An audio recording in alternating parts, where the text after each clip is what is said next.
नमस्कार, news capital express में आपका स्वागत है। बुलेटिन की शुरुआत करते हैं खास खबरों के साथ। प्रदेश कार्यालय पहुंचे मुख्यमंत्री शिवराज सिंह चौहान और बीजेपी के प्रदेश अध्यक्ष पीडी शर्मा ने सबको मुबारकबाद दी है।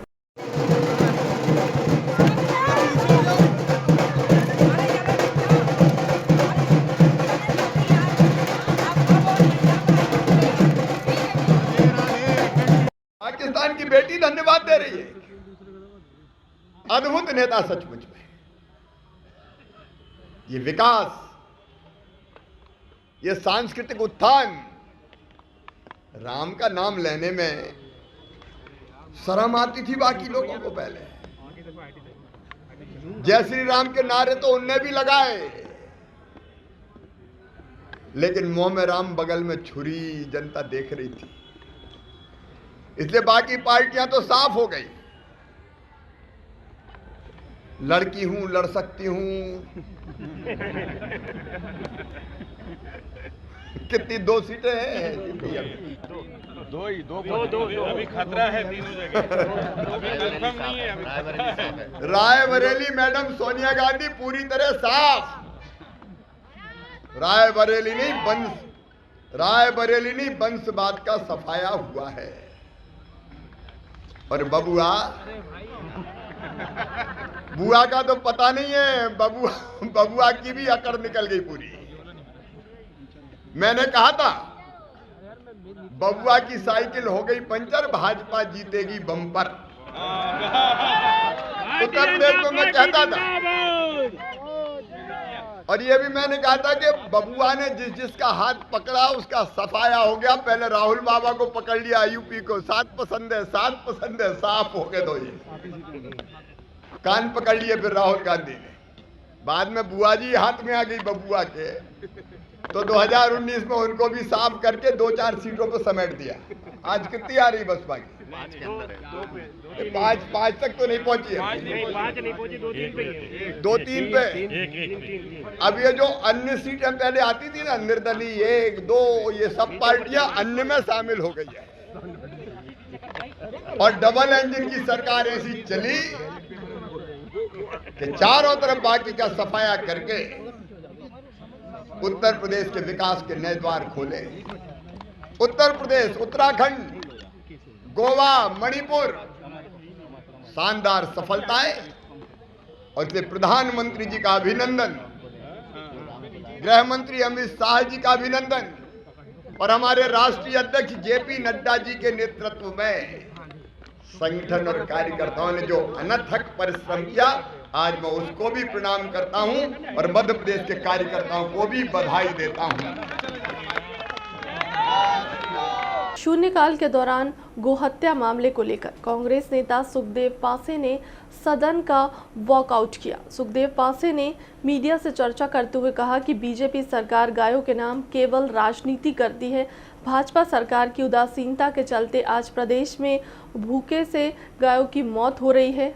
पासे ने तत्कालीन कमलनाथ की सरकार का हवाला देते हुए कहा कि कांग्रेस की सरकार गायों के लिए 1000 से ज़्यादा गौशालाओं का निर्माण किया, साथ ही चारे के लिए प्रति गाय पर 20 रुपए देती थी। लेकिन बीजेपी सत्ता में आते ही गायों के चारों को कटौती शुरू कर दी गई है। बंद करो गो हत्या, बंद करो, बंद करो, बंद करो, बंद करो, बंद करो, बंद करो, बंद करो।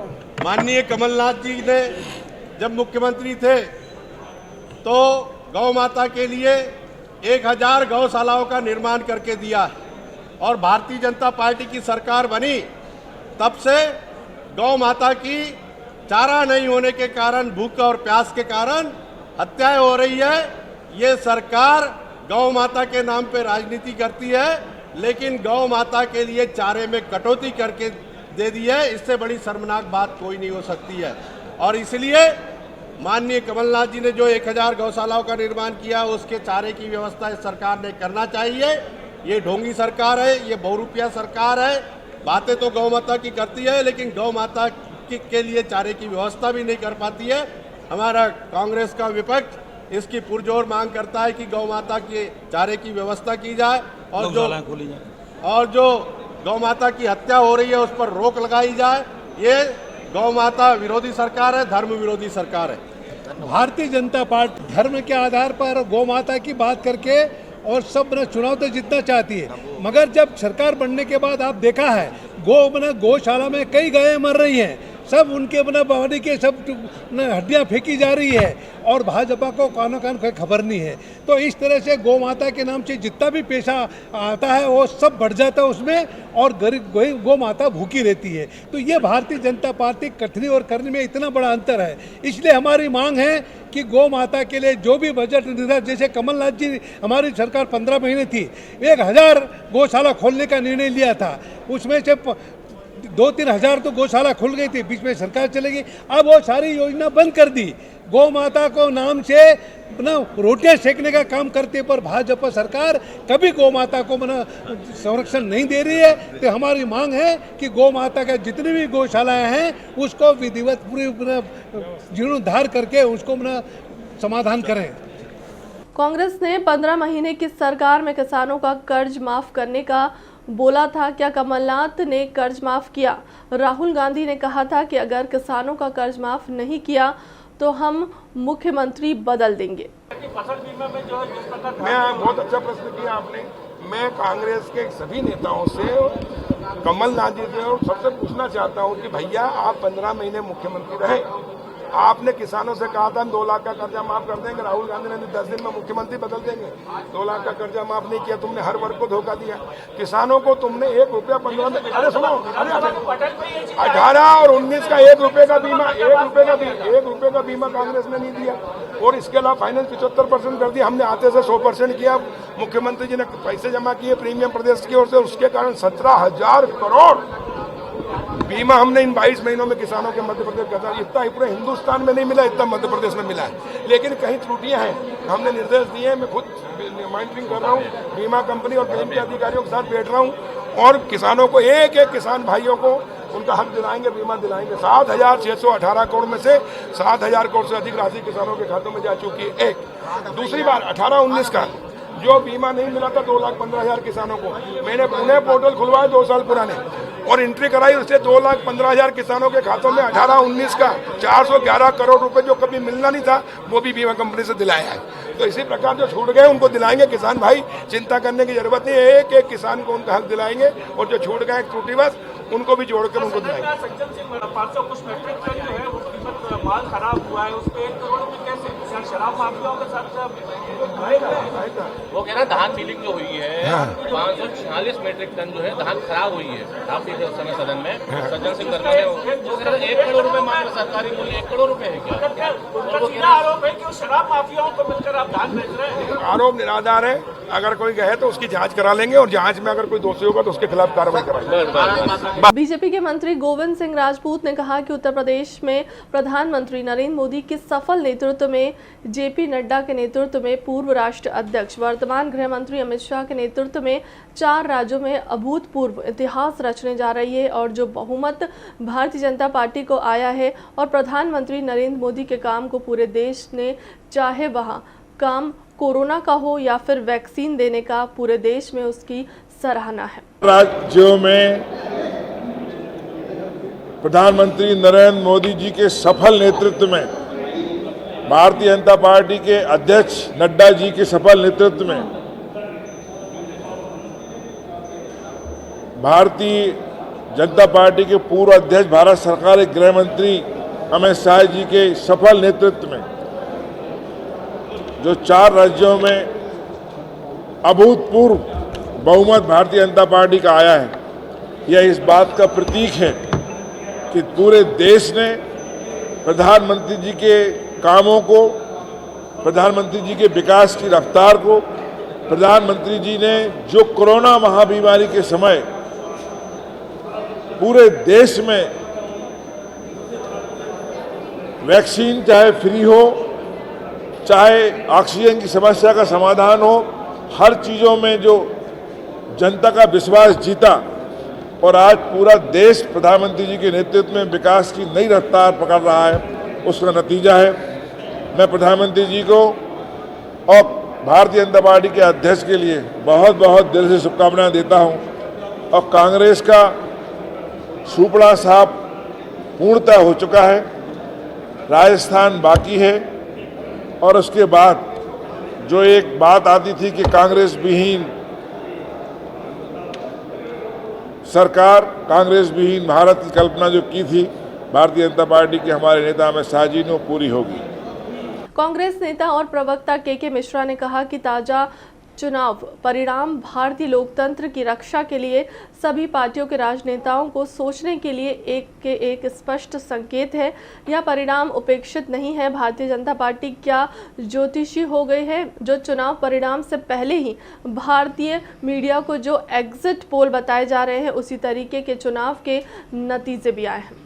पांचों राज्यों के रुझान आ चुके हैं। अब आप पार्टी दूसरे पायदान पे है। कांग्रेस इसको किस नज़र से देख रही है?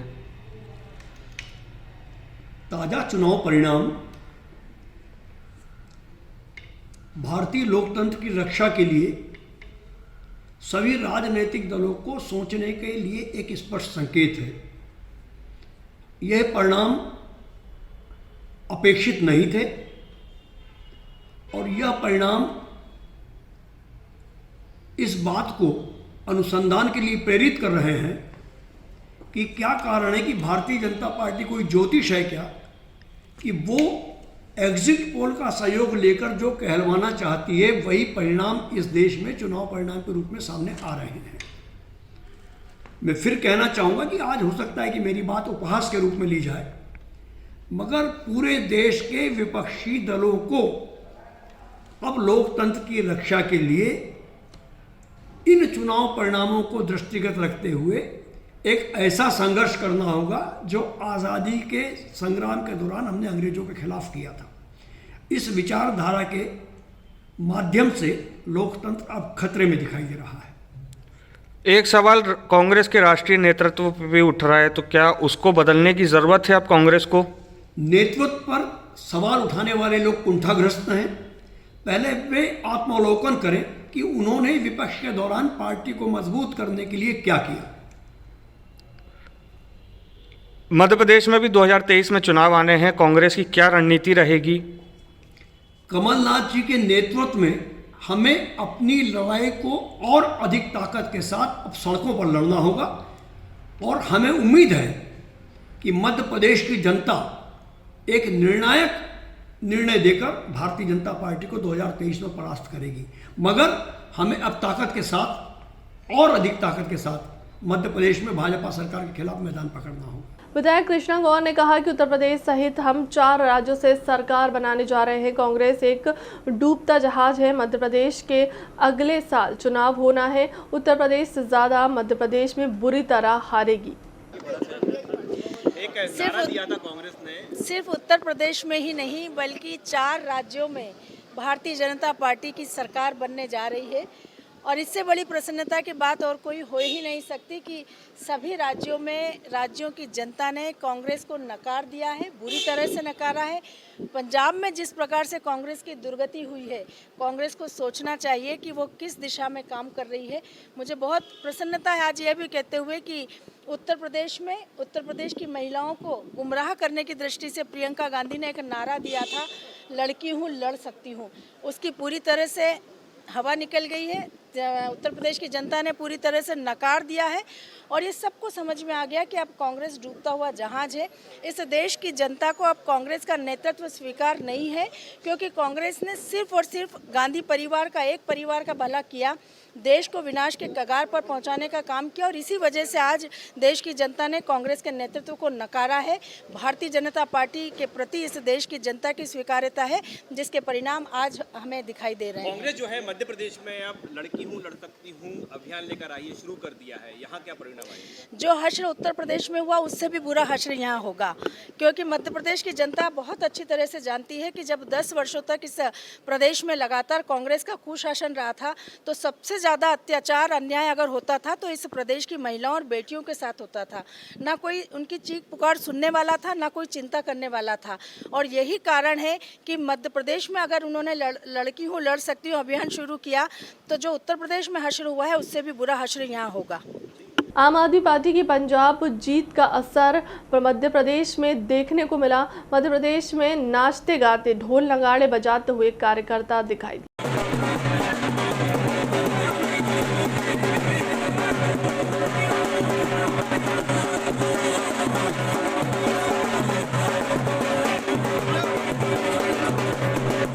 जी बताइए क्या कहना चाहते हैं जिस प्रकार चुनाव में जीत हुई है पंजाब में? आज पंजाब की जनता ने जो जनादेश दिया है वो जनादेश न केवल पंजाब के लिए बल्कि पूरे देश के लिए ऐतिहासिक साबित होने वाला है। आम आदमी पार्टी जिस तरीके से काम की राजनीति को देश के अंदर बढ़ा रही है, ये काम की राजनीति पंजाब होते हुए मध्य प्रदेश भी आने वाली है। आज बड़े बड़े पुरोधा, वर्तमान मुख्यमंत्री, पूर्व मुख्यमंत्री, कैप्टन साहब, बादल साहब, चन्नी साहब, सिद्धू साहब सब चुनाव हार गए। आम आदमी वहाँ चुनाव जीता है। ये बड़े बदलाव के संकेत हैं। ऐसे ही यहाँ मध्य प्रदेश के अंदर भारतीय जनता पार्टी और कांग्रेस के नेता मठाधीश बने बैठे हैं, वो काम नहीं कर रहे। आम आदमी पार्टी यहाँ आ रही है, यहाँ आ गई है। आगामी चुनाव में उन नेताओं को उनकी असली जगह दिखाने का काम मध्य प्रदेश के अंदर भी आम आदमी पार्टी करने जा रही है। मैं प्रदेश की जनता को भी बधाई देना चाहता हूं और प्रदेश के कार्यकर्ताओं से मैंने अभी अपील भी की कि आज इस जीत के साथ साथ हमारी जिम्मेवारी और बढ़ गई है कि ये जो अरविंद केजरीवाल जी का सपना है, सही मायनों में शिक्षा और स्वास्थ्य, युवाओं को रोजगार देकर, किसानों को उनकी फसल का दाम देकर राष्ट्र निर्माण करने का, इस राष्ट्र निर्माण के काम को मध्य प्रदेश के कोने कोने तक लेके जाएं और आम आदमी पार्टी को यहाँ स्थापित करें, यहाँ मजबूत। और दिल्ली के पास हरियाणा भी लगा है, उसके लिए क्या कहेंगे आने वाले चुनाव के समय? राजस्थान हरियाणा पास में लगे हैं। देखिए, ये जो हवा चली है, आज तो इलेक्ट्रॉनिक मीडिया का, सोशल मीडिया का ऐसा जमाना है कि पूरा देश देख रहा है। तो हरियाणा में भी बदलाव होगा, राजस्थान में भी होगा, मध्य प्रदेश में भी होगा। ये बदलाव देश के कोने कोने तक जाएगा। आम आदमी पार्टी 8 साल पुरानी पार्टी, दिल्ली में तीसरी बार सरकार में है, आज पंजाब में सरकार बना रही है। ये पार्टी पूरे देश में फैलने वाली है। पंकज सिंह, प्रदेश अध्यक्ष, आम आदमी पार्टी मध्य प्रदेश। हाँ जी, पंजाब में जिस प्रकार पार्टी ने जीत हासिल की है, क्या 2023 में मध्य प्रदेश में तैयारी में हो?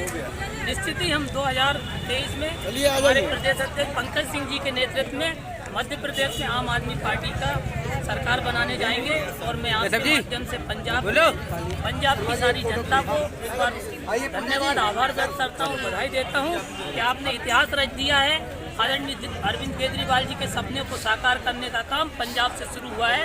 ये पंजाब की आंधी है, अब ये मध्य प्रदेश, गुजरात, राजस्थान, छत्तीसगढ़ सब में जाएगी और निश्चित ही आम आदमी पार्टी का और आम आदमी का जमाना आएगा और हम लोग अच्छा काम करेंगे। शिक्षा, स्वास्थ्य, बिजली, पानी आम आदमी के लिए काम करेंगे। मैं नरेश ठाकुर, प्रदेश संगठन सचिव, भोपाल जौनपुर। बहुत बढ़िया, धन्यवाद। उत्तर प्रदेश में भारी बहुमत से भारतीय जनता पार्टी की जीत के बाद जबलपुर में भी जश्न का माहौल है। भारतीय जनता पार्टी के कार्यकर्ताओं ने जीत का जश्न मनाते हुए लोगों को मिठाइयां बांटी और नरेंद्र मोदी और योगी आदित्यनाथ के समर्थन में नारेबाजी की। भाजपा नेता अभिलाष पांडे के नेतृत्व में कार्यकर्ताओं ने इस दौरान जबरदस्त आतिशबाजी भी की है। भाजपा कार्यकर्ताओं का कहना है कि मुख्यमंत्री योगी आदित्यनाथ ने उत्तर प्रदेश में आम लोगों की सुरक्षा और बेहतरी के लिए काम किया, इस वजह से लोगों ने उनके प्रति अपना विश्वास जताया है। इसके साथ ही नरेंद्र मोदी के नेतृत्व को स्वीकार किया है, इस वजह से आज जीत भी मिली है।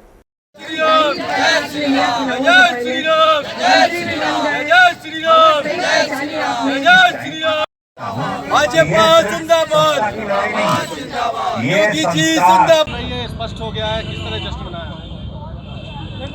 देखिए, भारतीय जनता पार्टी जिस तरह से गरीब कल्याण की योजनाओं को लेकर देश के प्रधानमंत्री ने हर जनता का विकास, उनका साथ और उनके विश्वास के साथ काम किया है। आज 4 राज्यों में जिस तरह की स्थिति बनी हुई है, पूरा देश भारतीय जनता पार्टी के साथ है। आदरणीय मोदी जी, आदरणीय अमित शाह जी, आदरणीय जेपी नड्डा जी, इनके नेतृत्व में जिस तरह से हम सब लोगों ने चुनाव लड़ा है, मोदी जी को इस देश का एक एक नागरिक, माताएं, बहनें, बुजुर्ग, युवा साथी सभी पसंद करते हैं, उसका उदाहरण है।